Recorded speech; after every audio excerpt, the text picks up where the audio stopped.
Next week na lang yung prelim grade viewing after ng quiz natin. Baka hindi kayo makapag-focus kapag pinakita ko sa inyo yung sa canvas na lang po via assignment.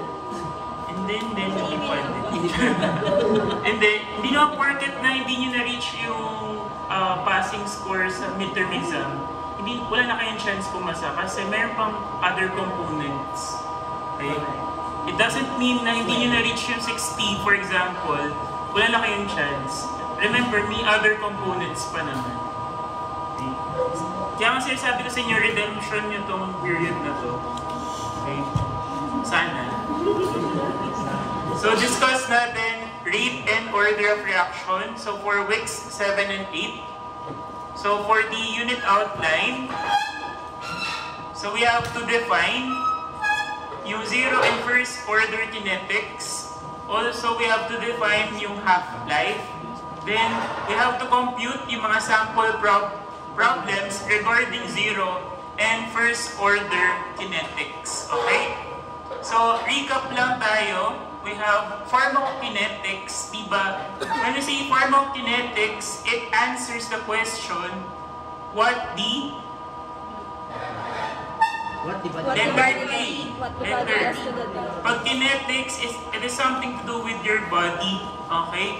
What the body does to the drug. So, remember yung opposite nito, yung what the drug does to the body, yun ay pharmacodynamics, letter D. Okay? So, for pharmacokinetics, it is quantitative measurement of the drug. Okay? We have different processes. Diba, 4 yan. I-omit lang natin yung liberation and yung response sa Ladmer. So, we have absorption, distribution, and elimination. So, remember, elimination, that would be the collective term for excretion and metabolism. So remember, plus distribution, anong tawag natin kapag elimination plus distribution? Drug disposition. So this includes the rate processes for the drug movement towards your body, within your body, and outside of your body. So remember, again, when we say pharmacokinetics, this is the study of the time course of the drug within your body. So remember, we have 4, absorption, distribution, metabolism, and excretion. Okay? Then, we have rates and orders of reactions. So we have rate of reaction and order of reaction. So remember, yung rate and order of reaction, yan ay under which branch of chemistry? So we have chemical kinetics. Chemical kinetics. So remember, this is the study that concerned with your rates and orders of reaction. Kapag rates and order of reaction, yung study, yung specific branch of your chemistry, so we have chemical kinetics. Okay? So, let's differentiate yung rate of reaction from order of reaction. So, remember, kapag rate of reaction, it refers to the velocity. Diba, anong difference niya from the speed? Diba, ay speed alone. Kapag velocity, speed plus direction. Okay, diba sa physics, kapag velocity, yan ay with direction. In this case, yun yung specific movement nyo, ng drug inside your body. So remember, kapag velocity with direction, kapag speed alone, or rate alone. Okay? So kapag order of a reaction, it refers to the way or manner in which your concentration of the drug or reactant in a certain chemical reaction affects your rate of reaction. So remember, yung rate of reaction, okay, it is defined as the change in concentration over time. Kaya nga later, meron mga rate constant na ang unit ay concentration over time. Okay? So we have rate and order. Usually kapag rate, velocity, pag order, the way or manner in which the concentration will affect the rate. Okay? So under drug metabolism, we have two types of kinetics. Okay? Since we are dealing with chemical kinetics, we have zero-order kinetics and first-order kinetics. Okay? Tandaan nyo, kapag zero-order kinetics, yan ay constant amount per unit of time is being metabolized. Constant yung amount na nagda-diminish, na-excrete, okay, na may metabolize per unit of time. Okay? So, kung constant yung amount, yung rate does not increase as the drug concentration increases. So, remember, even we decrease the rate of the reaction, it won't affect the drug concentration. Since yung rate, in terms of relationship, ang rate and drug concentration under zero-order kinetics, they are independent to each other. Independent, ibig sabihin, even we increase or decrease the rate, it won't affect the drug concentration. Okay? So, on the other hand, we have first-order kinetics. Kung sa zero-order constant amount, sa first-order kinetics, we have constant fraction. Per unit is being metabolized or excreted in the body. So, opposite siya dito ng zero-order. Kung sa zero-order, pag in-increase natin yung rate, it won't affect the concentration. Sa first-order kinetics, if we increase the rate of reaction, it will also increase the drug concentration. So remember, if yung rate ay in-increase or din-increase natin yung rate of reaction, it will increase and decrease respectively ang drug concentration. So, meaning, ang relationship between the rate and drug concentration under first-order kinetics ay directly proportional.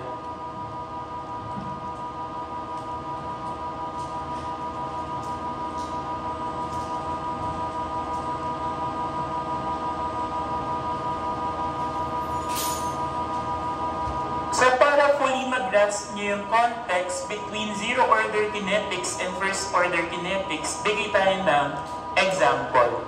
So we have zero-order and first-order kinetics. We have 80%, 60%. We have 40 and 20%.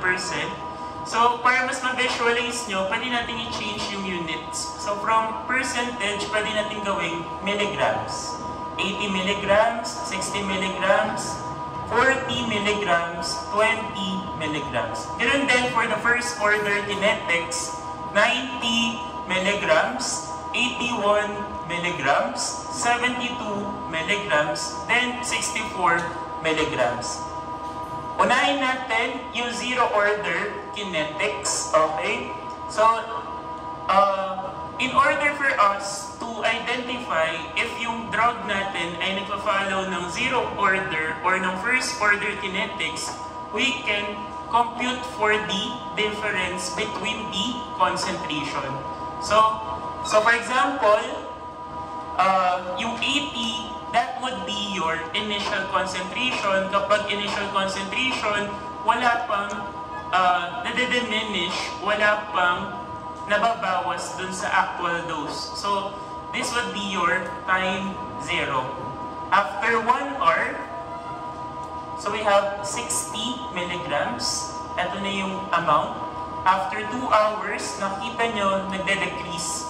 2 hours, then 3 hours. So, computin natin yung difference nila under zero-order kinetics, di ba? Ang tatandaan natin, constant amount.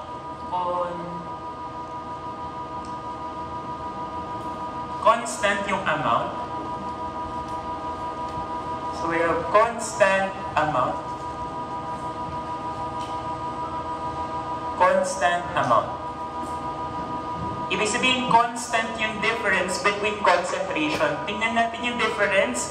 80 minus 60, we have 20. 60 minus 40, 20. 40 minus 20, we have 20. Nakikita nyo, we have yung difference between concentration, consistent or constant na 20 milligrams. Okay, 20 milligrams, 20 milligrams, 20 milligrams. How about kapag first order? Di ba pag first order, constant fraction? Constant fraction or constant decimal. Since ang fraction, pwede mo i-convert into its decimal form. Okay? So we have 90 minus 81. So we have 9. That will serve as your numerator. Then, over. And then, kunin mo natin yung difference. Makikita nyo na even yung difference na lang between concentration, inconsistent kapag first order. 90 minus 81, so we have 9. 81 minus 72, we have 9. 72 minus 64, 8. As I mentioned, itong mga numbers na to, that will serve as the numerator. Yung first difference natin, 90 minus 81, we have 9. This will serve as your numerator. Then, ano yung magiging denominator? That would be the preceding concentration. Kapag preceding concentration, ito yung first concentration between the two pair of yung pair of concentration natin. So for example, 90 and 81, ang preceding concentration natin ay yung 90. So 9 over 90, simplify nyo, di ba ang golden rule natin sa mga ratio, sa mga fraction, it should be simplified, nasa lowest term. So 9 over 90, yan ay 1 over 10. Then we have 81 minus 72, 9. Yung preceding concentration, yung first concentration natin, so we have 81. 9 over 81 can be further be simplified to 1 over 9. Then we have 8 over preceding concentration, yung first concentration, so we have 72. 8 divided by 8, ano yung common factor between 8 and 72? 8. So, pwede siya ma-simplify to 1 over 9. Okay? So, ma-observe nyo, constant yung fraction. 1 over 10, 1 over 9, 1 over 9. Pag kinuntinyo pa natin yan, 1 over 8, 1 over 8, 1 over 7, okay, so on and so forth. So we have zero order. Pag zero order, constant amount. Kapag first order, constant fraction. Okay? So, discuss muna natin yung zero order kinetics. So, for zero order kinetics, diba na-mention natin na yung rate, even we increase or decrease, it won't affect the concentration. Kaya ako sinabi na yung rate is independent to the concentration of the reactants. So, the drug concentration changes with respect to the time at a constant rate. So, remember, ito yung first or fundamental formula natin or mean formula natin for zero order kinetics. So, we have C is equals to negative K0 T plus C0. Okay? So, ano muna yung mga letter C? Yung mga letter C, that corresponds to concentration. So, yung mga letter C, concentration. Then, yung C dito ay concentration din as well. So, ano yung difference? You may C0, you may subscript na 0, that will serve as your initial concentration or concentration at time 0. So remember, ang C0, that corresponds to your initial concentration or concentration at time 0. How about yung K? Diba sa physical pharmacy, sa algebra, and sa math, okay? Kapag constant, ang variable, okay, or ang letter, yung letter na ginagamit natin for constant, so we have letter K. Okay? Since yan ay zero order kinetics, okay, yan ay K0. Okay? So, yung K0, this would be your zero order rate constant. Or sa other references, yan din ay zero order elimination rate constant. Okay? Then we have letter T, small letter t. So we have, pag small letter t, that corresponds to your time. Okay? So naisa-isa na natin yung mga letter C, concentration. Kapag letter K, constant. Kapag letter T, time. Ano yung mga units niyan? So for example, for concentration, pwede natin express ang concentration into different units. So concentration, pwedeng milligrams, pwedeng milligrams per liter, pwedeng micrograms per ml. Ang concentration, pwedeng milligrams, pwedeng milligrams per liter, pwedeng micrograms per ml. Okay? How about yung constant natin, yung K0 or yung zero order rate constant natin, yan ay concentration over time. So ano yung dadagdag natin sa concentration per hour? So for example, so ano yung mga possible units natin for K0? Milligrams per hour, milligrams per liter per hour, then we have micrograms per ml per hour. So dadagdagan lang natin ng per hour. Since kapag K0, yan ay concentration over time. Then, kapag letter T, that corresponds to time. Pag time, possible units niyan ay, or usually ang ginagamit natin ay hours. Pero later sa mga succeeding problems, meron tayong minutes, pwede ring days. Okay? So pwedeng hours, pwedeng minutes, pwedeng days. So tingnan natin yung graph ng zero order kinetics. Diba remember, ng high school, meron tayong algebra before. Yan ay portion lang ng Cartesian plane. Diba sa Cartesian plane, we have 4 quadrants. Okay? Yung vertical line dito, that corresponds to your y-axis. Kapag yung horizontal line, that will be your x-axis. So remember, lahat ng concentration, okay, di ba na-discuss natin nung prelim yung concentration versus time graph? Lahat ng nasa y-axis, we have concentration. Laging nasa y-axis yung concentration, laging nasa x-axis yung time. Okay? So, ano yung ma-observe nating graph under zero order kinetics? Makakita tayo ng graph na straight line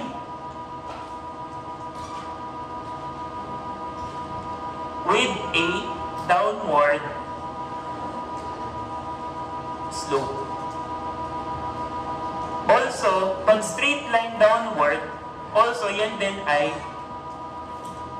linear regression. Kasi pababa. Linear decay. Kasi yan ay decomposition din. So later, meron tayong ibang terms. Decay, decomposition, kinetics. Okay? So linear regression, linear decay, straight line with a downward slope. Yan yung graph na ma-observe nyo for zero-order kinetics. Okay? So, natatandaan pa yung linear equation? Hindi na. So, ano ba yung formula natin? Y is equals to mx plus b. So, we have y is equals to mx plus b. Okay? Bakit ko binanggit to? Kasi dito na-derive yung formula natin for zero-order kinetics. Mapansin nyo, C is equals to, erase ko lang, negative k0 plus, k0t plus c0. So, observe natin, y is equals to mx plus b. Di ba ang y?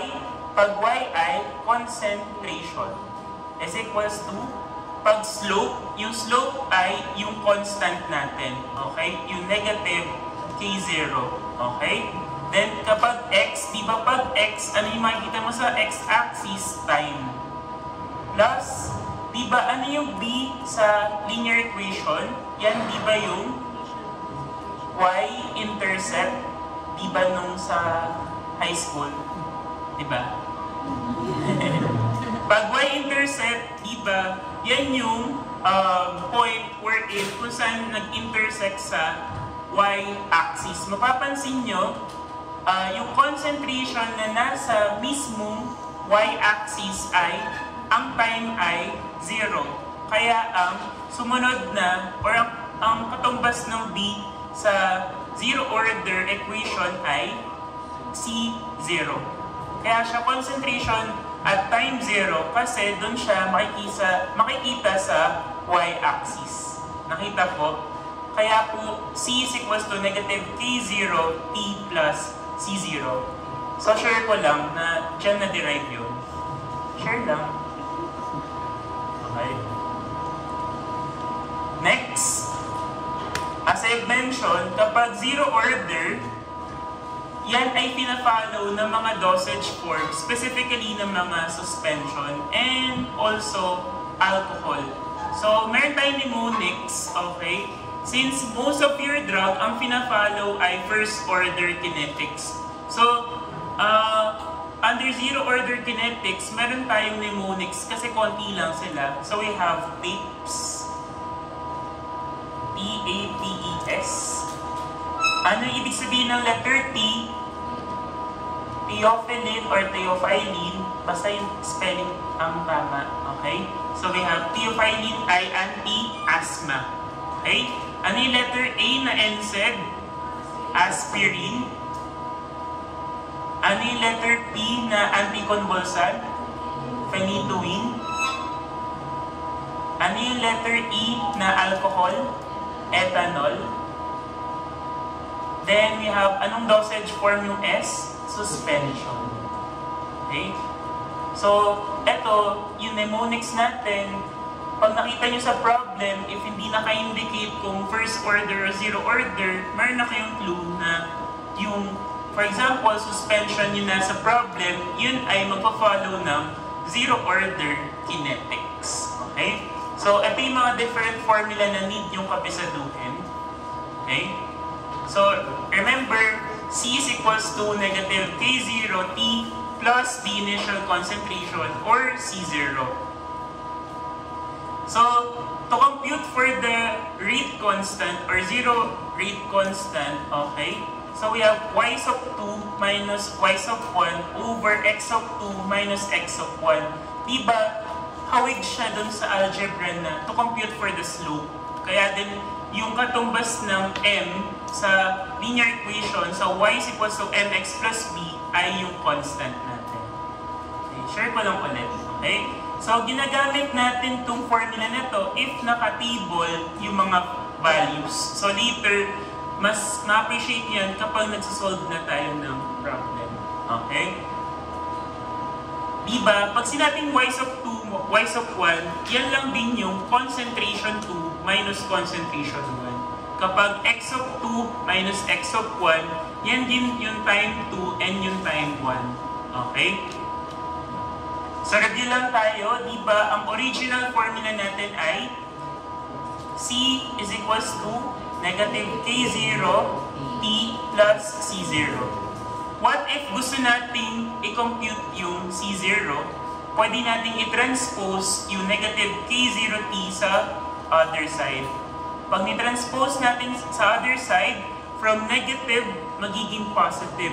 So to compute for C0, so we have C0 is equals to C plus K0t. Okay? So we have K0t. What if ang gusto nyong isolve ay C, K0, pwede nating i-transpose si C sa other side. So we have K0t is equals to C0. Anong magiging unit ni C? Negative. So we have K0t is equals to C0 minus C. Divide both sides by, kung ang gusto natin ay si K0, divide both sides by T. Okay? So, magiging formula natin for K0 ay this one. So, K0 is equals to C0 minus C over T. Kung T naman ang gusto natin, i-divide lang natin siya both sides by K. Okay? So, burahin ko to. So, pinapakita ko lang sa inyo kung paano mag-derive ng formula. Okay? So, remember, huwag niyong kabasaduhin lahat ng formula, kahit yung main formula, para makasave kayo ng brain cells. Okay? What if kinabisado niyo lahat yan at nadapa kayo? Ay, sa pagsabay ng pagdapa nyo, mag-blackout talaga kayo. So, remember to save, okay, ng brain cells at MB ng utak natin. Minsan MB yan, minsan gigabytes, minsan bytes lang yan. Okay? So, depende yan sa mood natin. So, remember to save, okay? Dapat marunong tayo mag-derive ng formula from the original equation or formula. So, this would be your formula for T0. Ginagamit naman natin to for word problem. So, later magagamit natin yan. Kapag nakatabulate, diba remember, pag nakatabulate, ang ginagamit natin ay y sub 2 minus y sub 1 over x sub 2 minus x sub 1. Okay? So remember, yung negative ay nasa K0. Kasi pag nag-solve tayo, magiging negative yan. Pero dapat, yung negative sign, i-omit natin, ilalagay na lang natin sa mathematical constant. Okay? Dun sa K0. Okay? Then, di ba kapag T naman yung nawawala, papalitan lang natin. So, T is equals to C0 minus C over K0. Okay? Ayan. So, ganito kung paano mag-derive ng formula from the original equation or formula. So, punta tayo with the first order kinetics. So remember, sa first order kinetics, yung rate ay dependent sa concentration ng reactants. If we increase the rate, the concentration will also increase. Okay? Kaya sila directly proportional to each other. So remember, to compute for the concentration under first order kinetics, we have C is equals to C0 E negative Kp. So, nagdagdagan lang ng letter E. So, si letter E ay mathematical constant. So, ang tawag natin dito ay Euler's constant. So, yung Euler's constant, ang spelling ay E-U-L-E-R-S apostrophe S constant or number. Bakit siya Euler? Kasi German yan. German na word. Kaya Euler's constant yung pronunciation. Okay? So, ano yung exact value yan? Kung yan ay mathematical constant, meron siyang constant value. So, ang constant value niyan ay 2.71828. Okay? So, yan ay 2.71828. Kailangan niyo pa bang kabisaduhin yan? Hindi. Dahil sa cycle ay possible na ma-input natin yung mismong Euler's constant. So, paano natin papalabasin yung Euler's constant na letter E? So, just simply press Shift. Okay? Shift. Okay? Sa cycle lang, hindi sa course. So, Shift plus LN. Shift plus LN may lalabas na letter E. Nakita ba? Ayan. Then, para kung may value tayo for KT, remember, mayroong box dyan, ilalagay nyo lang yung exponent. Okay? So later magagamit natin yan. So for the meantime, dapat alam nyo kung paano palabasin si letter E, si Euler's constant. So remember, shift plus ln. So may lalabas na letter E, mayroong box sa taas. Nakita po sa cycle? Okay. Then, so kung sa zero-order kinetics, we have straight line downward, okay, or linear regression or linear decay. Kapag sa first-order kinetics, yan ay exponential decay. Exponential decay. So ano yung graph na makikita natin dito, okay? Papansin nyo, pa-curve siya kasi masyado siyang mabilis, okay? Masyadong mabilis yung pagbagsak niya, kaya nagko-curve siya. Okay? Nagko-curve yung graph. Okay, yan ay regular or Cartesian plot. So, ang tawag natin kapag nagko-curve yung graph, letter H, hyperbola. So, hindi po yan hyperbolae or hyperbole. Yan ay figure of speech yun. Okay? Hindi rin yan parabola or parables. Iba yun. Sa literature naman yun. So, iba-iba kasi yung sinasabi for every section. Okay? So, hindi yan hyperbole, hindi yan parabola or parabol. Iba po yun. So, ang correct ay hyperbola. Hyperbola. Okay? Hyperbola. Kapag concentration versus time. Okay? Makikita nyo, meron tayong dito straight line downward pa din. Okay? Kasi, may instances na namimimic ni first order kinetics yung graph ng zero order kinetics. Kailan yun? Kapag naka-express yung concentration in logarithmic function. Okay? Kapag log concentration versus time, nagiging semi-logarithmic plot, nagiging straight line downward, nagiging linear regression din. Okay? So, ito naman yung mga formula natin for first order kinetics. Itong first formula, hindi natin ito masyadong ginagamit. Ang pinakakailangan nyo is yung second. Papansin nyo, halos parehas lang yan ng zero order kinetics. Ano lang nadagdag?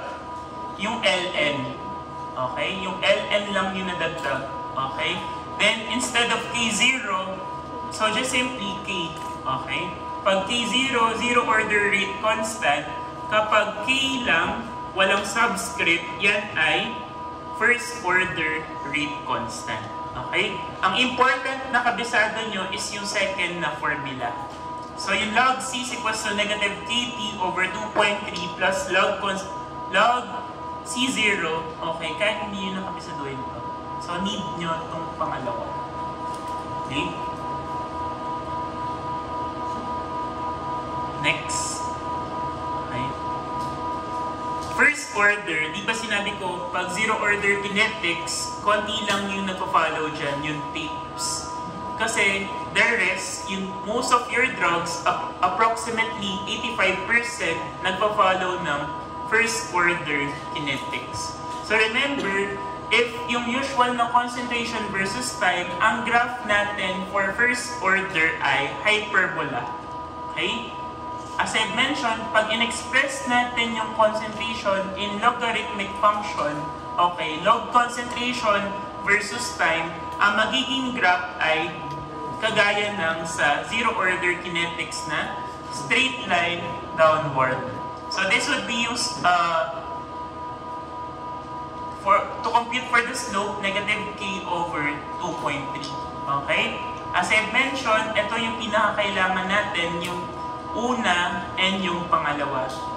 Di ba yung pangalawa, to solve for the rate constant, nadagdagan lang din ng 2.3 and then ng log. Okay? So mas ma-appreciate yan later pag ginamit din natin sa problem. Okay?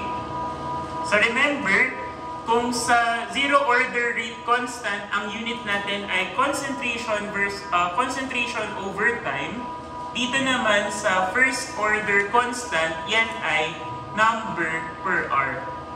Yan ay number per hour, pwedeng number per minute, pwedeng number per day. So later, may mga example naman. Yan din ay 1 over hour. Okay, so later meron din mga example for that.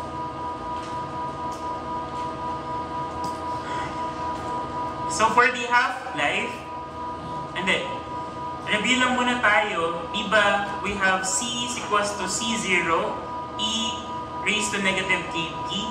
Then we have yung pinaka-fundamental equation natin for first order kinetics. We have ln C is equals to negative KP plus ln C0. So, ganun pa rin naman, kung gusto nating makompute si ln C0, ilagay natin si negative KP sa other side. So, we have ln C0 is equals to ln C plus KP.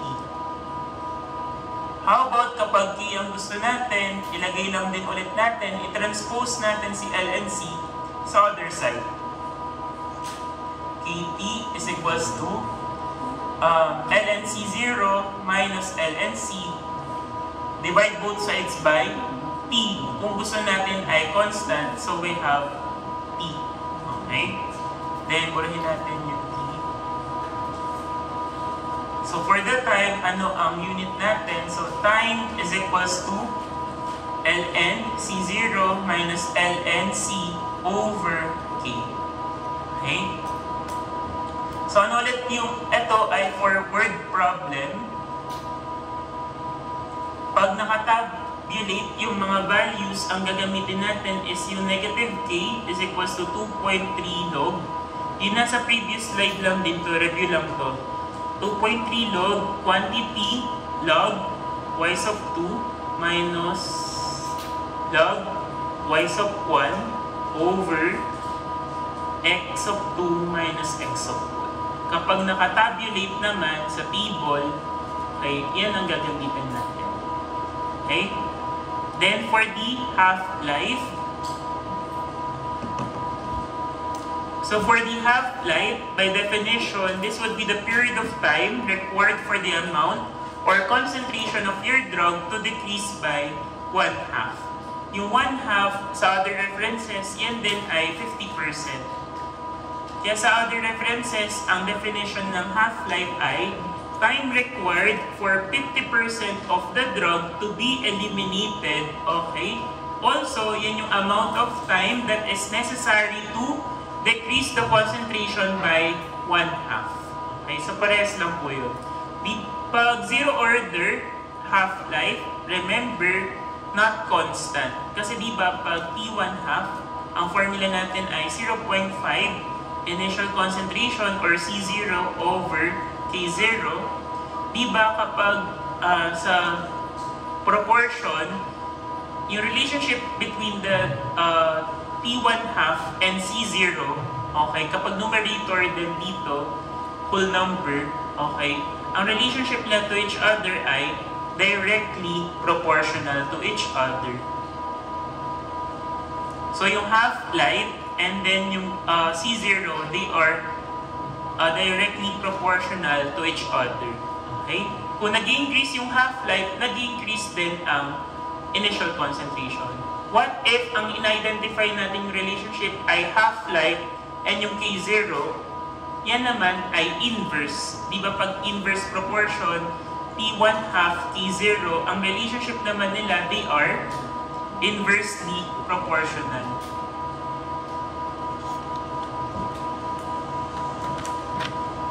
Okay? Inversely proportional. Yun yung reason bakit yung zero order ay not constant yung half-life.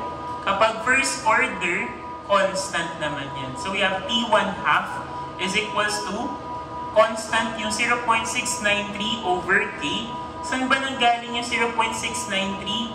Diba ang half-life ay 50%? Then, ang initial concentration natin ay 100%. So try nyo input sa calculator, ln 100% or 100 na lang minus ln 50. Ano makukuha nyo? 0.693. So, dyan po na-derive yung 0.693 sa ln 100 minus ln 50. Okay? Dyan po na-derive. Share ko lang. Okay? Kung bakit 0.693 yung nasa formula natin. Okay? Kaya siya constant. So remember, kapag first order half-life, constant yan. Kapag zero order half-life, yan ay not constant. Okay? So, next, we have yung mga common units used in pharmacokinetics. Di ba pa ulit lang?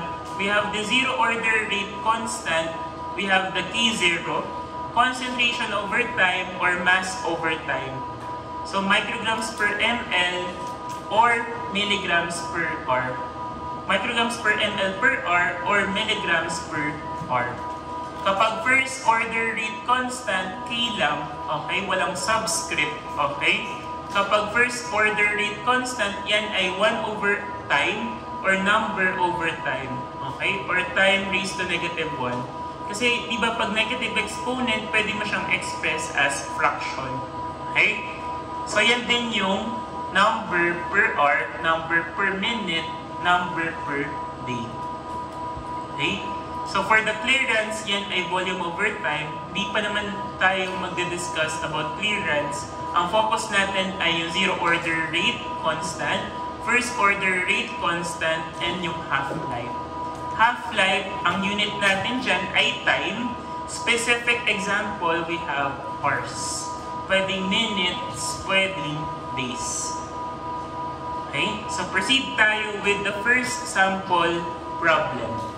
Okay? So, for the first problem, okay, ito yung table. So, this would be yung data natin. So, first, kailangan natin i-plot yung data to identify kung anong type of kinetics yan. Okay? Also, pwede rin natin kunin yung difference between concentration para malaman natin if it follows zero order or first order kinetics. Okay? So, try natin kunin yung difference between concentration. 113 minus 98, 15 milligrams. 98 minus 83, 15 milligrams. 83 minus 68, so we have 15 milligrams. 68 minus 53, so we have 15 milligrams. If constant yung amount na na-diminish or na-decrease for a specific period of time, ano ang order of kinetics? Zero. So we have zero order kinetics. Okay? So we have zero order kinetics. Okay? Try nating i-plot yung data. Okay? So remember, this would be your y-axis. This would be your x-axis. Ang nasa y ay concentration. Ang nasa x ay time. So remember, pwede nating i-plot yung concentration. Since yan ay from 38 to 113, pwedeng multiples of 10 na lang. Okay? This would be your time 0, 10, 20, 30, 40, 50, 60, 70, 80, 90, 100, 110, 120. Okay? So for the time, pwede naman na, para hindi masyadong dikit-dikit yung magiging graph natin, pwedeng 0.5. Okay? Tigpo 0.5 yung difference. So 0, 0.5, 1, 1.5 parang grade, 2, 2.5, 3, 3.5, 4, 4.5, 5, hanggang 5 lang. Kasi hindi na kailangan. Okay? So try natin i-graph yung mga data. Okay? Change natin. So for the first data, so we have at time 0, ang initial concentration natin ay 113. So between 110 and 120, pwede nating hatiin na lang. Then, mas malapit dapat sa 110. So somewhere here dapat yung magiging data. Okay? So we have, yun yung first point natin. Second, after 1 hour, naging 98 na lang. After 1 hour, so pwede natin hatiin sa gitna to. Then 1 hour. Saan mas malapit? 90 or 100? Dapat mas malapit sa 100. So somewhere here. Okay. Then, we have yung third, fourth, fifth, then sixth. Okay? Then, ano sunod? After 2 hours, naging 83. After 2 hours, so, ito yung gitna. So, somewhere down the road. So, after 2 hours. So, mga dito. Then, we have, after 3 hours, 68. So, somewhere here. After 4 hours, 53 na lang siya. So, somewhere dito. Then, after 5 hours, naging 38 na lang siya. So, mas malapit dapat sa 40. So, somewhere here. Okay? So, may nakikita na kayong graph. Okay? Yan ay straight line downward. So, try natin connect. Medyo mahirap lang i-connect dito sa annotation. So, try ko ito. Ang pangit. Wait na.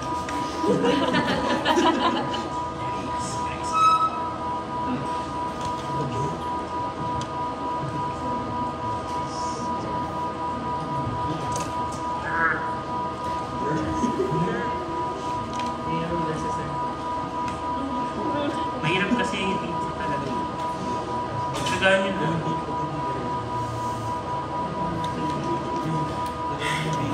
Ayan. Medyo direction na. Okay na yan. So, makikita nyo, straight line downward, linear regression. Okay? Linear regression. Straight line downward. Okay. Linear decay. Since ang pina-follow, remember, ay diba zero order kinetics. Okay? Proceed tayo sa computation part. Okay? So, na-plot na natin yung data. Computin natin ang una. So, we have the rate constant. Since yan ay zero order, ang makomputin natin ay zero order rate constant. Remember, ang negative sign nasa variable. Okay? So, we have y sub 2 minus y sub 1 over x sub 2 minus x sub 1. So, paano tayo mag-a-assign ng value? So, di ba pag time, that would be your x. Kapag amount or concentration, that would be your y. So, we have x sub 1, x sub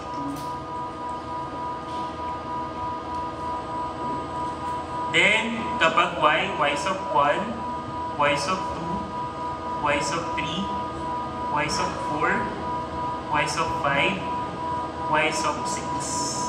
Okay? So, try natin computin. Remember, pag kinumpute nyo yan, normal lang na maging negative. Remember, yung negative sign, o-omit nyo lang, ilalagay nyo lang sa negative k0. Okay?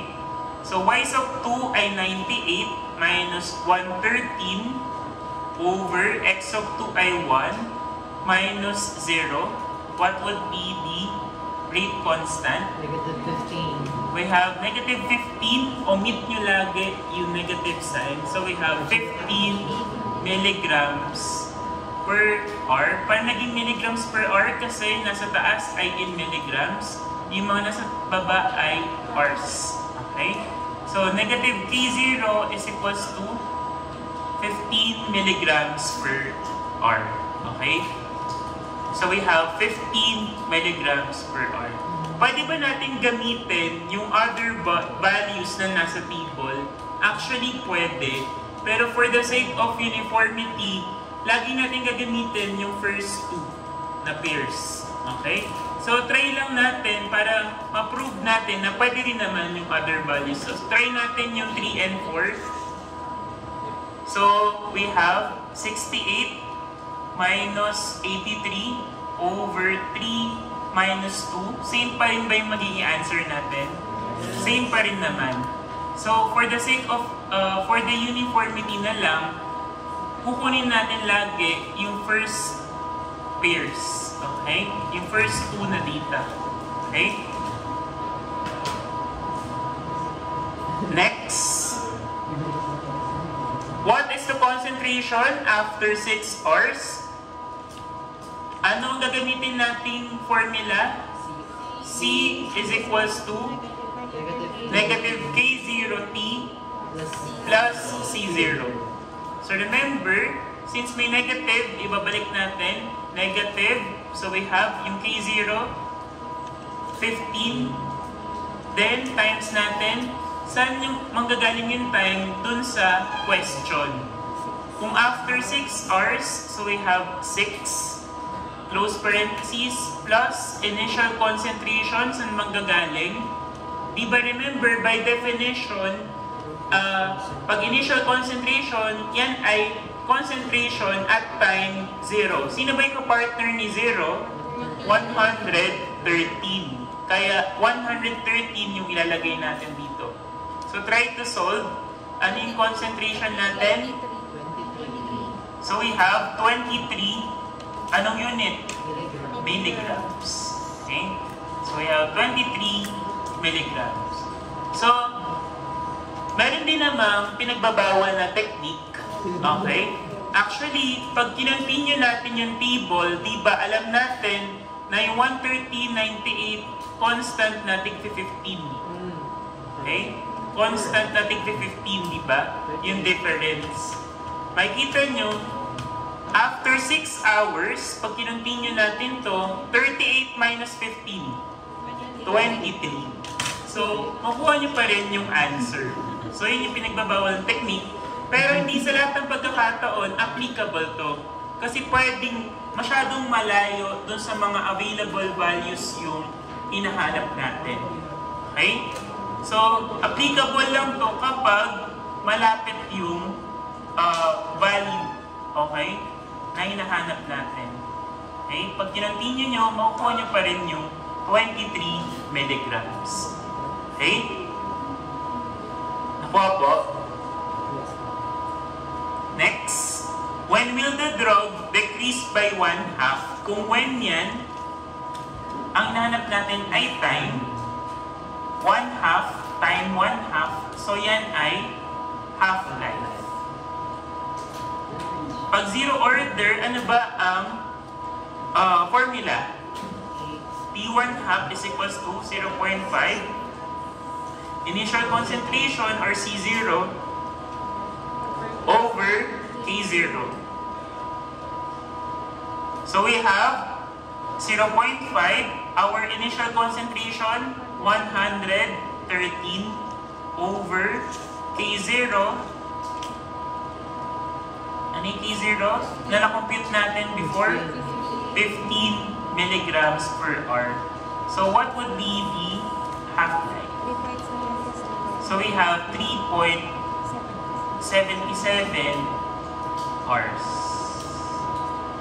Okay, so we have 3.77 hours. So to counter check kung nasa tamang landas yung answer natin. So ito ay optional lang. Okay, optional lang to, disclaimer lang, optional lang. Diba, meron tayong initial concentration na 113. Ano ba ang half ng 113 or 50%? 56.5. Saan mo makikita si 56.5 sa table? In between 3 and 4. So, in between 53 and 68. So, dapat, between 3 and 4, yung answer mo dapat sa half-life. So, in between 3 and 4 ba yung 3.77? So, nasa tamang landas tayo. So, ang answer ay 3.77 Rs. So remember, optional lang yun. Just to counter-check, just to verify if nasa tamang range yung answer natin. Okay? Naintindihan po? Yes. So proceed tayo with the sample problem number 2. Okay? Marami talaga to. Okay? For sample, ayan, binamalat na nga ako eh. Kanina pa umaga. So for sample problem number 2, ano yung pwede nating gawin dito? Pwede nating kunin yung difference between concentration. 135 minus 120, 15. 120 minus 108, 12. So alam na natin na ito ay first order. 108 minus 97, 11. Try natin continue. So 15 over preceding concentration, yung una, we have 135. Try nyo gawing decimal. 15 divided by 135, 0.11. Para mas makita nyo na consistent yung fraction or decimal. Kasi sa fraction, hindi nyo masyado makita kasi naka-fraction. So try natin 12 over 120. So we have 0.10 or 0.1. Okay? So we have 11 preceding concentration, 108. We have 0.10. Makikita nyo, consistent na 0.1 siya. Okay? 0.1 yung difference nila. Share ko lang din. Okay? Para malaman nyo na yan ay first order kinetics. Okay na? Kayo dyan sa likod, okay? Okay? Okay pa? Okay pa kayo na dyan, Lods? Dyan sa likod. Okay? O, try natin i-plot yung mga data. So we have y-axis, x-axis.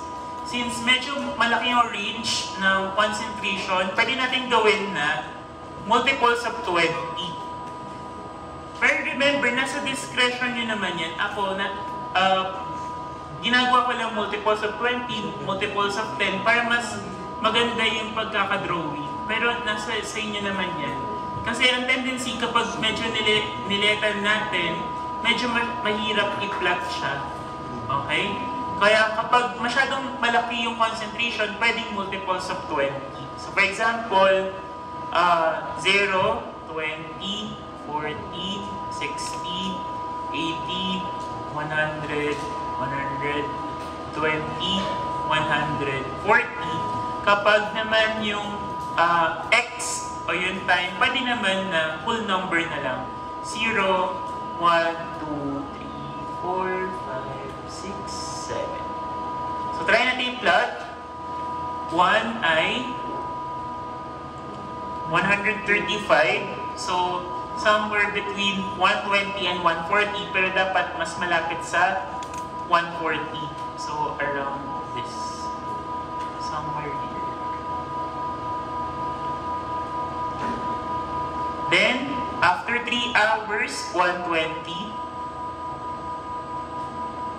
After 5 hours, 108. So dapat ay mas malapit sa 100, hindi sa 120.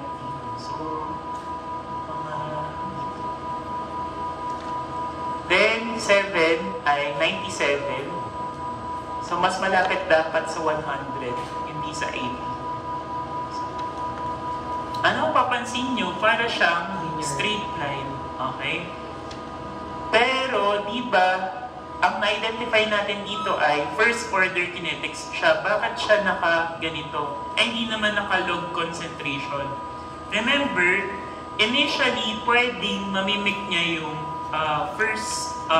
yung zero order kinetics. Kaya lang, ano naging problem natin dito? Bakit hindi natin mapalabas na hyperbola siya? Kasi kulang tayo ng data. Yun yung reason, lack of data.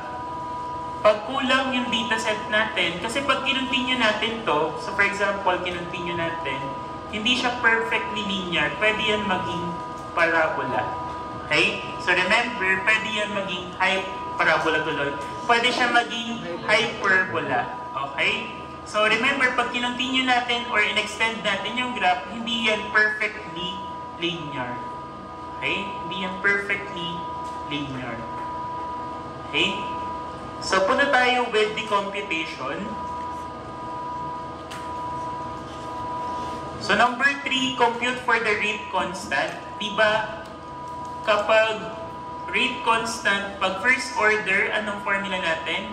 Negative k is equals to 2.3 quantity log y sub 2 minus log y sub 1 over x sub 2 minus x sub 1. Assign tayo ng data.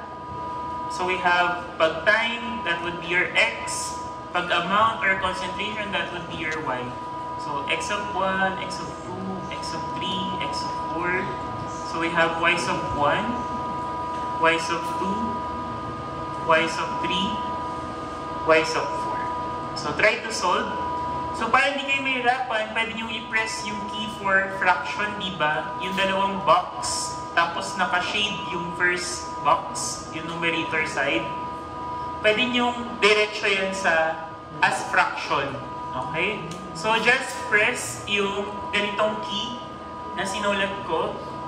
Then, ilagay nyo 2.3 open parenthesis log y sub 2 120 minus log y sub 1 135 close, we have x of 2 ay 3 minus 1. Remember, may mga cycle na pag pinindot niyo yung log, merong pang box na lumalabas sa baba. Meron ba dito? Pag ganun, lalagyan nyo lang ng 10. Lalagyan nyo lang ng 10 yung box na yun. Then, don't forget, meron ding mga calculator na kapag pinindot yung log, meron siya diba na kapartner na open parenthesis. Kailangan nyo laging i-close yun. Okay? Also, para ma-compute nyo to, kailangan merong another parenthesis dito. Ayan. Lagay ko na lang. Dapat naka-double close parenthesis yung dulo. Okay? So, sobra yata. Wait lang. Ayan. Wait lang. Ayan, negative na sobra. Sobra lang ako ng parenthesis. Ayan. Ayan. Try nyo. Try ko, sir, dyan. Try lang. Okay.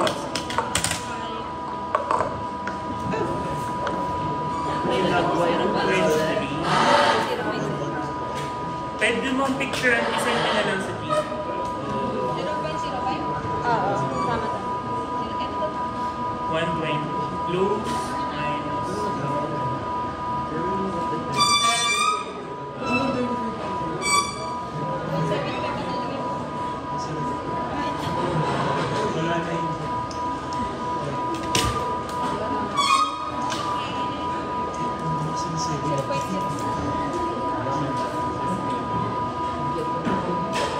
Anong answer? 0.06. Anong answer?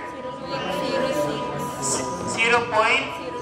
Remember, kapag rate constant, tandaan, pag whole number, as is lang, whole number, kapag decimal, dapat it should be 4 decimal places. So we have 0.0588. Anong unit? Kung yan ay first order rate constant. Milligram ba? Number per. Yan lang ay per hour lang yan. Per hour lang. So remember, per hour lang po kapag first order kinetics. So negative k is equals to 0.0588 per hour. Nakuha po? Nakuha po? Next. Erase ko na. Pwede yung picturean.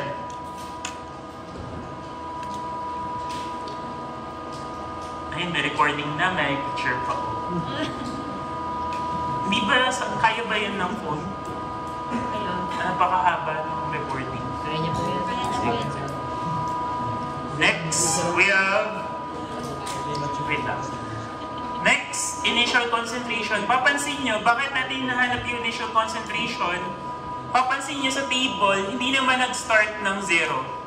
Kaya wala tayong initial concentration. Okay? So to compute for the initial concentration, we have, anong pinaka-best na formula for that? ln C0 is equals to ln C plus Kp. Okay? So try natin i-solve. ln C, pwede tayong kumuha. Remember, kapag ganitong mga formula, ang kunin na lang natin is yung first data, yung first pair. So, we have, yung concentration ay 135. Then, yung na-compute nating constant, we have 0.0588. I-multiply natin sa kapartner na time ng 135, which is 1. Then, i-close nyo. What would be the ln C0? Huwag nyong, basta pag nakuha nyo, huwag nyong gagalawin. Okay?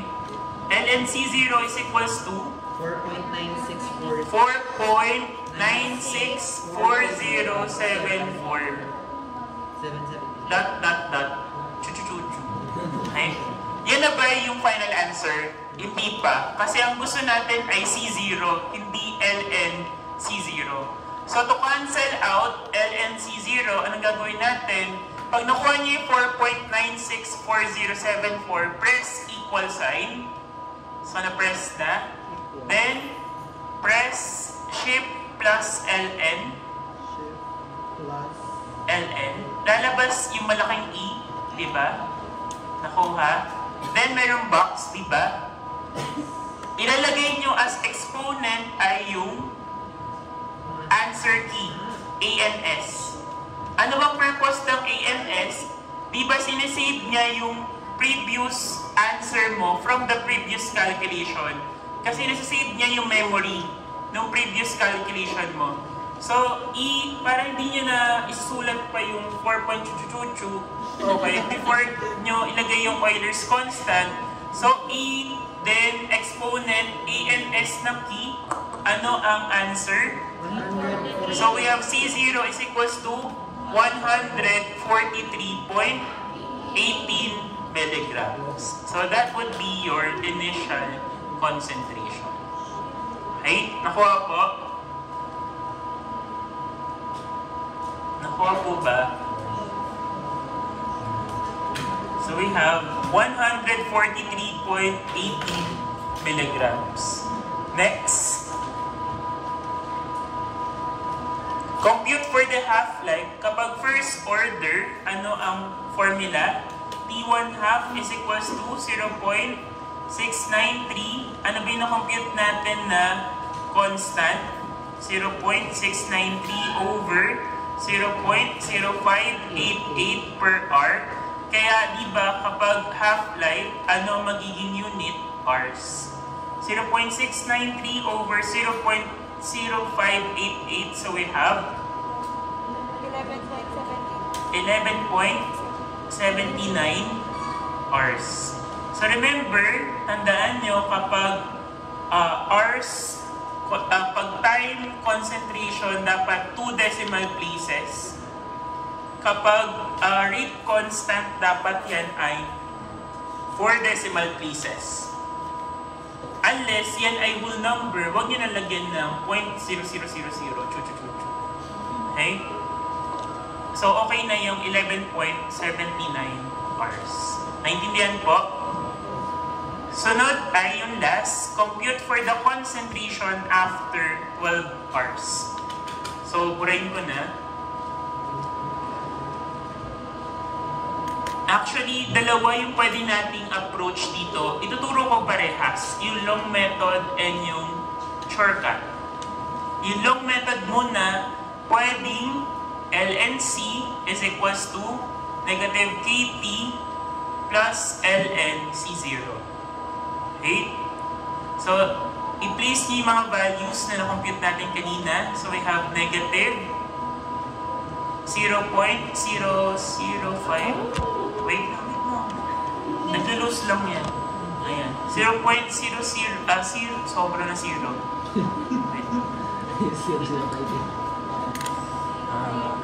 0.0588 multiply sa time.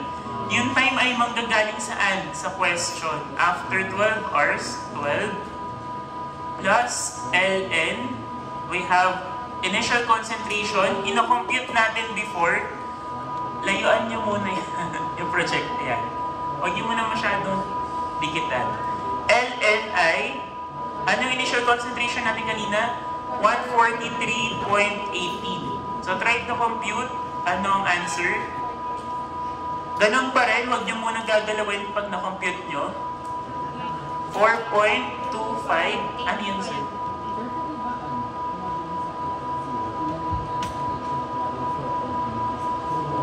Ano yun? Di ba po nasa example natin tayo yung initial concentration? Pwede po ba yun na lang po yung kitain? Saan? Yun po sa LN na bilang po mag-concentrate ng 140. Yung long method muna. Wait lang yung be short. Dalawa kasi yan. Yung pwede kasi yung, di ba kanina, mayroong pwede yung C is equals to C0, E raised to negative KT. Later, papakita ko sa inyo. Di ba sinabi ko, nag-disclaimer na ako kanina, may long method, may shortcut. So, ito muna yung long method. Okay, so we have 4.25850257997. Di ba, press equal sign, then shift plus ln. Lalabas yung letter E, then press, ilalagay sa exponent yung answer, ANS. What would be the concentration? 70.70 milligrams. Ito yung long method. Okay? So, try natin yung another, yung mas madali, mas mabilis. Okay? So, burahin ko lang. Picturean nyo muna.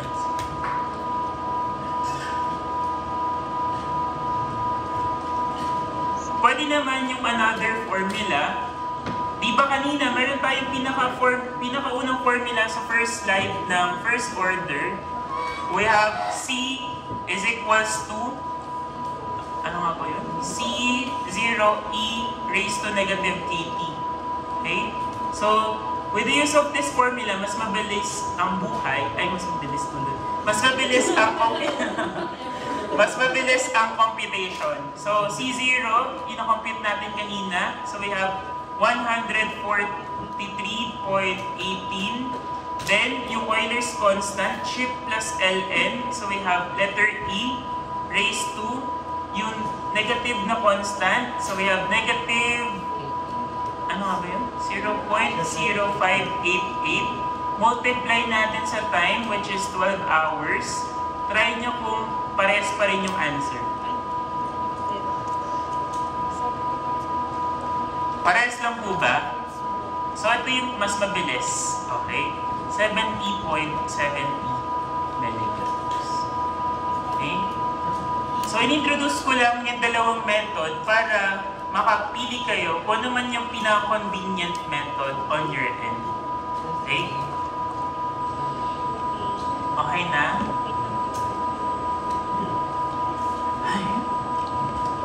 Konti na lang. 7 problems na lang.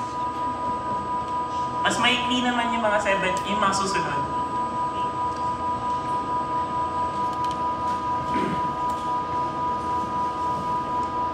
Ox na? So for additional sample problems, number 1, a pharmacist weighs 10 grams of drug and dissolved in 100 ml of water. So the following concentrations were recorded. So concentration, milligram per ml time. Ba't hindi na tayo kailangan mag-identify pa? Kasi naka-mention na ang hahanapin natin ay zero order rate constant.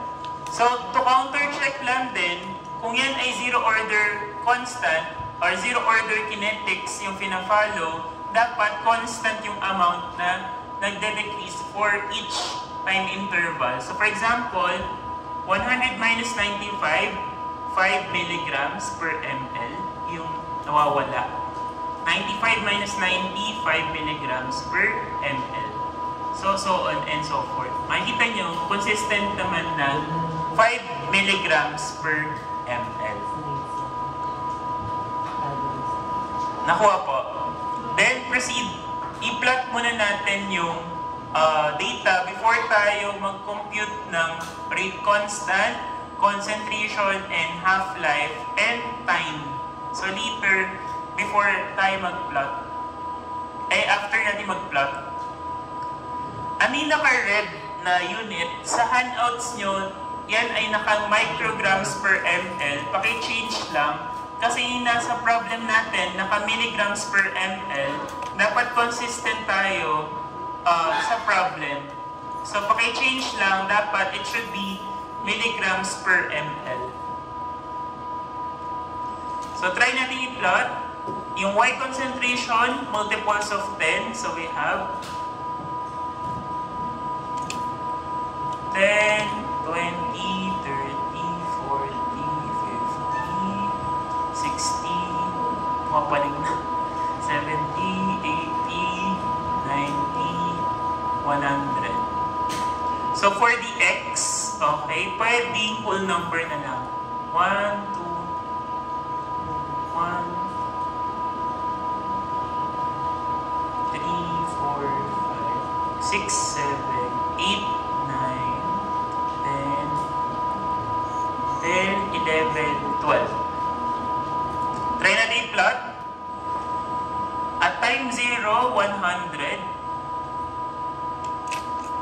After 2 hours, 95. In between 90 and 100. Then, after 4 hours, 90. After 6 hours, 85, in between 80 and 95.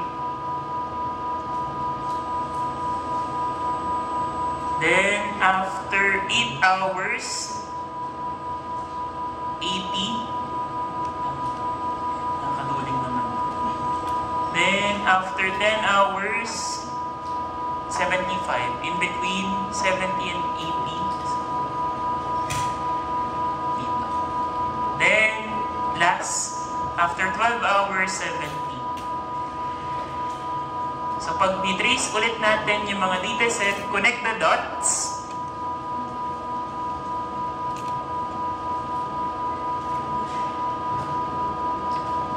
Ayan. So, we have straight line, okay, linear regression. Since yan ay zero order rate kinetics or zero order rate constant. So, zero order kinetics. So, solve natin. Unahin natin ay yung rate constant. Negative k0 is equals to y sub 2 minus y sub 1 over x sub 2 minus x sub 1. Remember yung first data na lang. So we have, so lagay lang natin, labelan lang natin yung mga concentration and time. X sub 1, x sub 2, x sub 3, x sub 4, 5, 6, then 7. Then for the concentration, y sub 1, y sub 2, y sub 3, y sub 4, y sub 2. Compute. So we have 95 minus 100 is equals to 2 minus 0. What would be the constant? We have 2.5. Ano ang unit kung zero order? Milligrams per ml per R. Okay? Nakuha po yung 2.5. Normal lang po na negative yan na ilalagay lang natin dun sa rate constant. Okay? 2.5 milligrams per ml per R. What would be the concentration after 15 hours? Ano ang unit? Ano ang formula? C is equals to negative K0T plus C0. So try natin ilagay. So we have negative 2.5 milligrams per ml times natin yung time na given, which is 15 hours, plus yung initial concentration natin. Ano initial? May given ba? Meron. Kasi at time 0, anong kapartner niya? 100 milligrams per ml. So what would be the concentration? 62.5. What would be the unit? Milligrams per ml.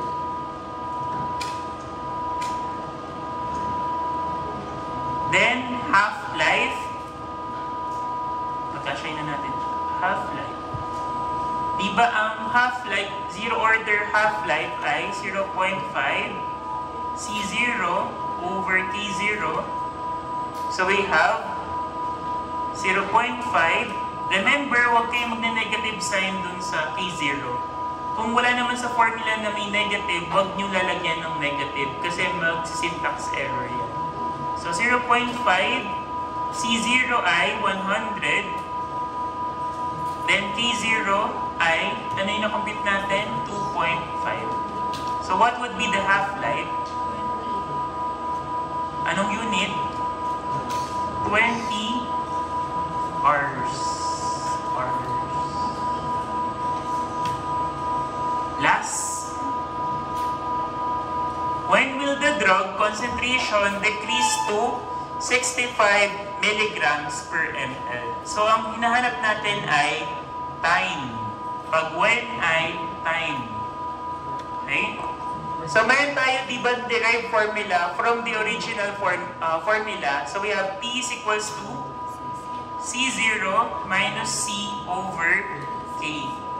So we have C0 ay 100. Pwede tayong kumuha ng concentration dun sa T-ball. So ang gamitin na lang natin ay, yung gagamitin natin dito ay yung nasa problem, yung binigay ng problem, which is 65 milligrams per ml. Okay? Over yung rate constant natin na na-compute ay 2.5. What would be the time? So remember, ang kukunin yung concentration, yung binigay sa question, 65 milligrams per ml. So we have, anong answer? 14 hours. Okay? So 14 hours. To counter-check, pwede ba natin i-continue yung table? Actually, pag kinontinue natin yung table, makukuha pa rin natin yung answer. Diba? Pag kinontinue natin, 12, magpa-plus ka lang ng 4. So we have 14. Then diba, constant naman na minus 5 ng minus 5. So we have 65. Kaya, malaman natin na tama yung answer natin. 14 hours. Okay? Nakita po na pag kinontinue natin yung table, still makukuha pa rin natin yung answer.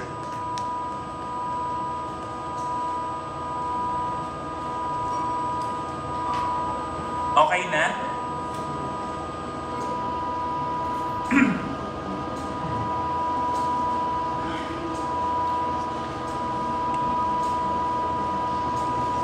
Okay na? Number 2. What if hindi naka-reiterate, hindi naka-write kung first order or zero order, a suspension 250 mg per ml decays with a reaction rate constant of 0.75 mg per ml per hour. What is the concentration of the drug remaining after 2 days? Actually, meron tayong dalawang hint or dalawang clue dito. Number 1 is yung dosage form. Yung dosage form ay suspension. Di ba pag suspension ay nasa tips? Therefore, yan ay zero order kinetics. Another clue is yung unit ng rate constant. Okay? Yung unit ng rate constant natin ay milligram per ml per hour. Yan ay concentration over time. Therefore, yan ay zero order kinetics. Naintindihan po? So, ang tinatanong, what is the concentration of the drug remaining after 2 days? What if magdiba yung unit ng given time sa rate constant? Kung ang rate constant natin ay naka-hours, dapat yung time natin naka-hours din. Okay? So, in 2 days, i-convert natin to hours. So, diba, for every 1 day, how many hours? 24. So, 24 times 2, so we have 48 hours. Ano yung formula natin to compute for the concentration? Kapag zero order kinetics, we have C is equals to negative K0T plus C0. So, we have negative 0.75 multiply sa time. So, we have 48 hours. Plus the initial concentration, yung dose ng suspension, we have 250 milligrams per ml. So try to compute ano po ang concentration. So we have 214, ano pong unit? Milligrams per ml. Next. Okay na? Sorry. Sorry sa pagkukulang.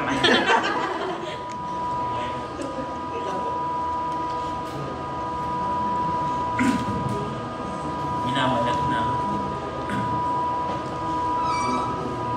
Konti na lang. Target ko before 6:45 matapos para makauwi kayo ng maaga.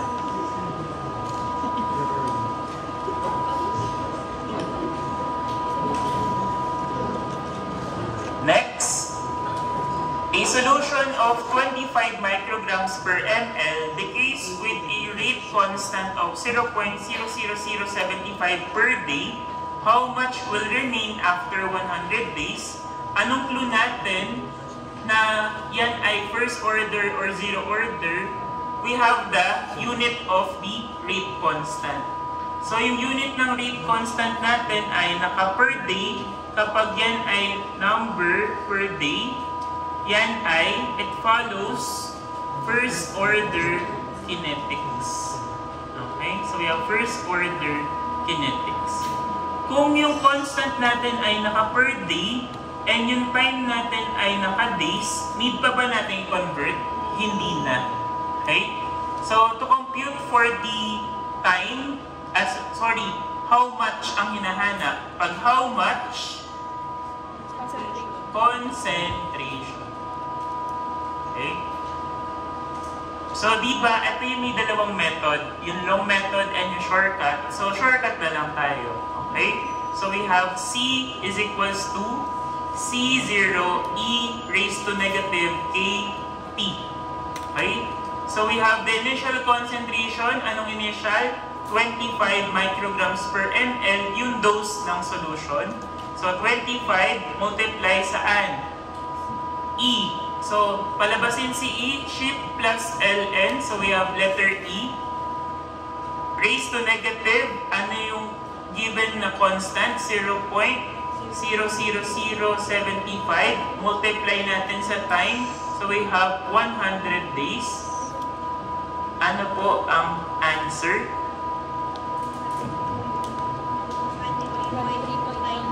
23.19. Ano po ang unit? Micrograms per ml. So we have 23.19 micrograms per ml.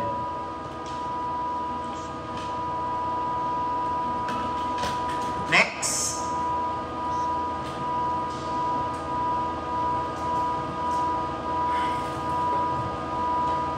Kunti na lang.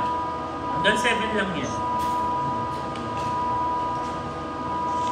Number 4, so the concentration of a solution remaining after 110 minutes was 5 ml from an initial volume of 90 ml. So, we have to compute for the rate constant. So, naka-indicate na first order rate constant yan. Okay? So, when will the drug decrease by 1/2? Okay? So, dalawa yung nahanap natin dito. We have the rate constant or yung first order rate constant and yung time. Sorry, hindi time. Yan ay half-life. Kasi time, then 1/2. Okay? So, unahin natin. For the first order rate constant, K is equals to, ano ang gagawin?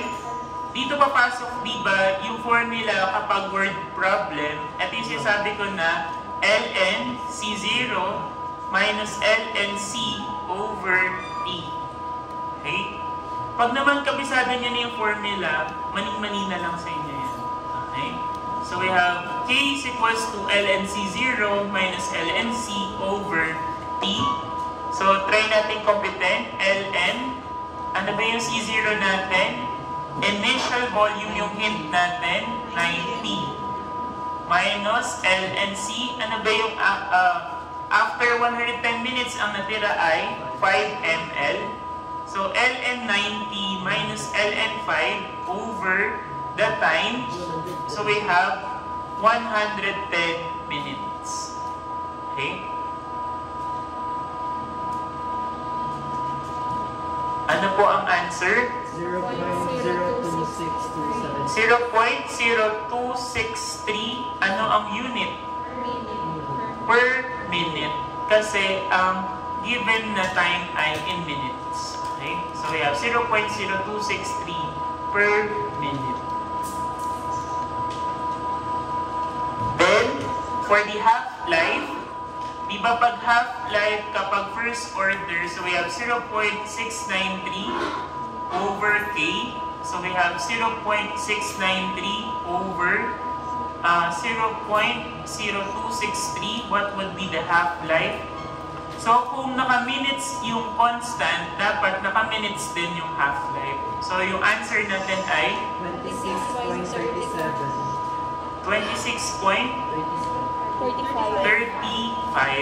Okay, so 26.35 minutes. Okay.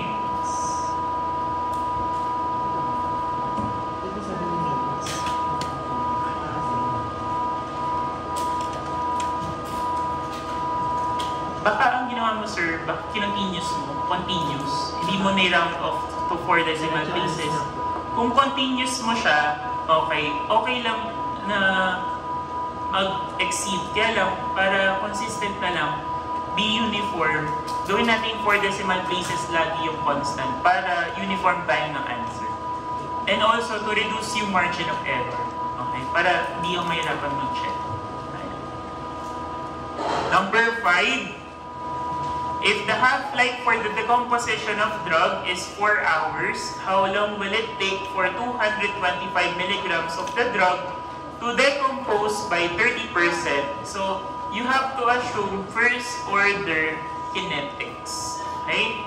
So, remember, how long will it take for 225 milligrams? Ibig sabihin, that will be your initial concentration. Okay?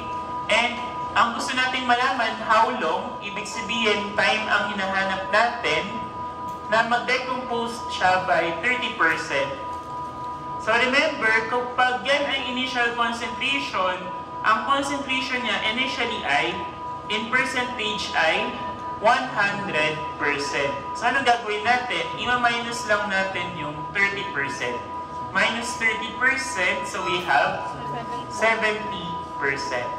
Then afterwards, to 70%, kunin natin yung 70% ng initial concentration.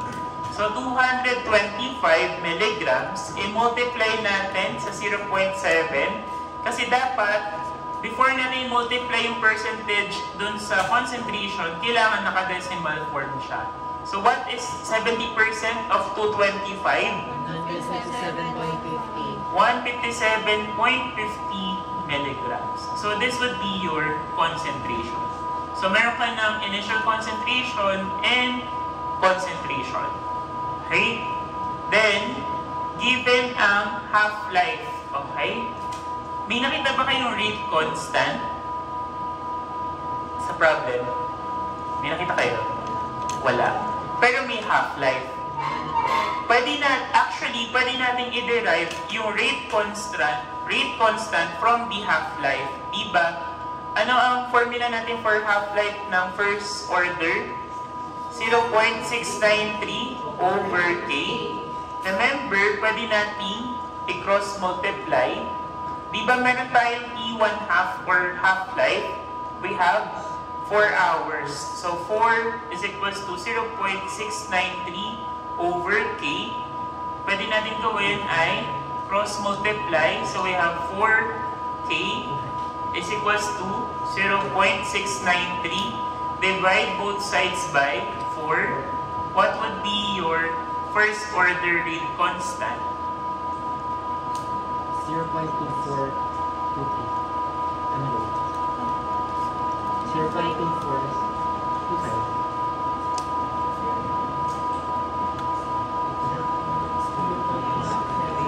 0.1733. Anong unit? Per hour. 0.1733 per hour. Then, sumunod naman, after natin makuha yung half-life, how long? Diba? Pag how long, diba, yan ay time. Anong unit natin for the time? Ano yung formula natin for the time? So, T is equals to lnc 0 minus lnc over K. So, we have ln, initial concentration 225 minus ln, yung na-compute natin concentration 157.50 over yung constant na na-compute natin 0.1733. So what would be the time?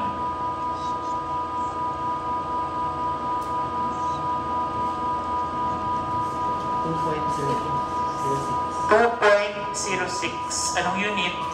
Hours. Actually, may shortcut. Ito yung long method. Meron tayong shortcut. Wait lang. Clear ko lang na-picturean nyo na. Picturean nyo lang.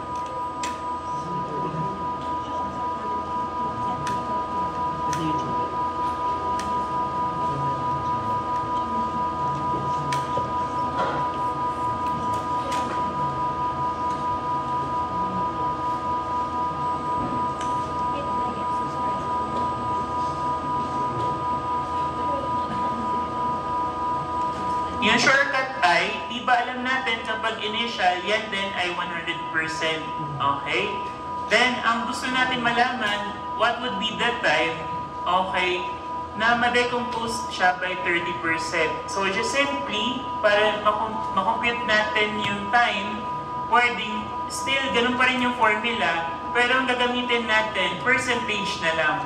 So, we have T is equals to ln 100 minus ln 70 kasi ang gusto natin makita is yung 30%, yung amount ng time na ma-decompose siya by 30%.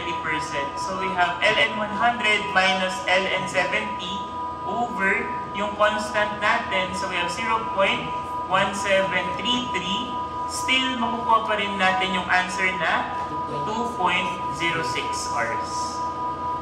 Okay? So ito ay another method lang din or approach. So feel free kung ano man gusto nyo sa buhay. Okay? So we have 2.06 hours. Next.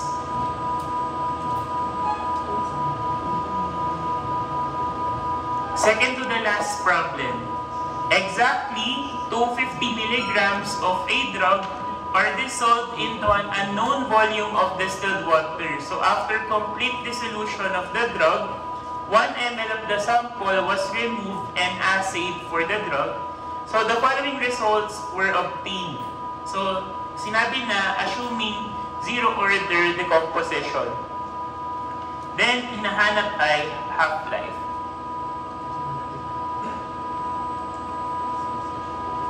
So, to compute for the half-life ng zero order, anong need natin?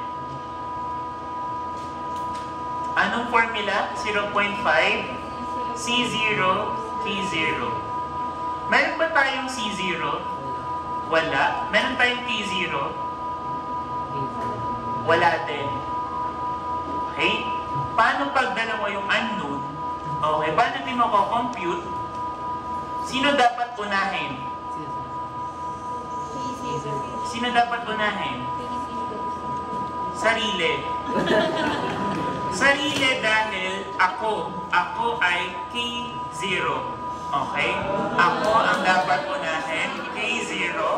Okay? So kung ako ang dapat unahin, malalaman nyo bakit K0 muna ang dapat computein bago ang C0 kasi need mo yung K0 para compute mo yung C0. Okay? So dapat unahin ng sarili, ako, letter K, K0.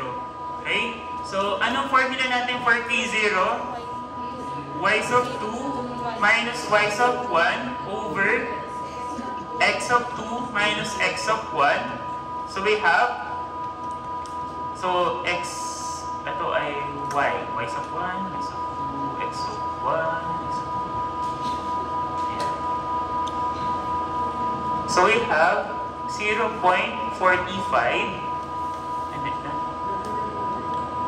Wait lang. Mali ako ng pagkakalagay. Wait lang.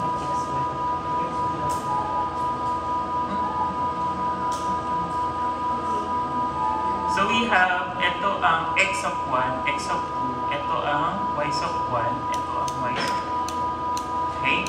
So we have 0.45 minus 0.90 over X sub 2, 2.0 minus 0.5. What would be the answer? Negative case. 0.3 or 0.3000. Okay lang naman kahit di nyo nilagay yung 0. Para lang for consistency. 0.3000. Anong unit? Milligrams per ml per hour. Nakuha na natin yung K0. So, pwede natin kunin yung C0. Diba? So, pag C0, ano ang formula? C plus K0P. Kaya hindi pwedeng unahin yung C0 bago K0. Kaya unahin nyo yung sarili nyo. K0. Okay? So, C0 is equals to, ano ang concentration? Pwede tayong kumuha sa table. Remember, yung first data na lang ang gamitin natin. So, we have 0.90 plus yung computed na K0. So, we have 0.3. Then, may multiply natin sa kapartner na time ng 0.90. So, we have 0.5. So, we have 0.90 plus the quantity, okay, or product between 0.3 and 0.5. So, we have 1.05. Ano ang unit? Milligrams per ml. So, we have C0. Pwede na ba natin computein yung half-life? Pwede na. Okay, since meron tayong C0, meron tayong K0. So, T1 half is equals to 0.5. Ano yung C0? 1.05. Ano yung K0? 0.3. So, we have T1 half is equals to 1.75 hours. Ayan. Second, ayan, last problem na yung sunod. Pwede yung picturean.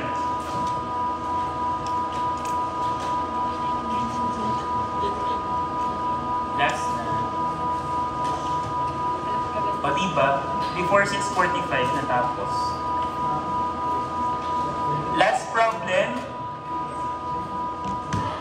Determine the half-life of an anti-hypertensive drug if it appears to be eliminated from the body at the rate constant of 25% per hour, anong hint natin na yan ay first order kinetics? Okay? Yung unit na per hour. Okay? Kung yan ay per hour, ibig sabihin yan ay first order kinetics. Ito yung clue nyo, per hour. Diba pag number per hour, number per minute, number per day, yan ay first order kinetics. So paano natin gagawing rate constant yung 25%? Gawin nyo lang decimal form. Diba pag 25%, pag ginawa nating fraction yan ay 25 over 100. So just simply divide nyo lang. 25 divided by 100, so we have 0.2500 per hour. So pwede na nating makompute yung half-life ng under first order kinetics. So we have T1 half is equals to 0.693 over 0.25. What would be the half-life? So we have 2.77 hours. That concludes our discussion for tonight. Okay? So half-life ay 2.77 hours. Okay? So next meeting, quiz tayo.